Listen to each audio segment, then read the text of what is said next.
ఓ పక్కన ఆర్థిక సంక్షోభాన్ని కంట్రోల్ చేయడానికి ప్రతిసారి కనుక రూపాయలు ముద్రించుకుంటుంటే వెనిజులాలో ఆ మధ్యన గనక ఒక 10 కిలోల బస్తా తీసుకుపోతే నోట్ల కట్టలు 50 ఏది ఒక టీ వచ్చినటువంటిది ఒక బన్ వచ్చినటువంటి తరహా పరిస్థితి ఎదురవుతుంది.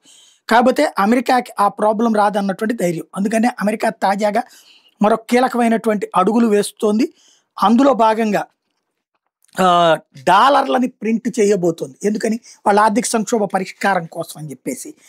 ఫెడ్ రిజర్వ్ ఏం చెప్తోందంటే $1.5 ట్రిలియన్ ప్రింట్ చేయాలట అక్టోబర్ నాటికి, రేట్ కట్స్ దృష్టిలో పెట్టుకుని.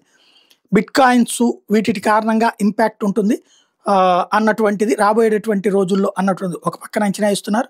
రెండో పక్కన ట్రంప్ అయితే 1.5 కాదు, ఏకంగా $4.5 ట్రిలియన్ సంబంధించినటువంటి ప్రింటింగ్ చేయమని చెప్తున్నారు.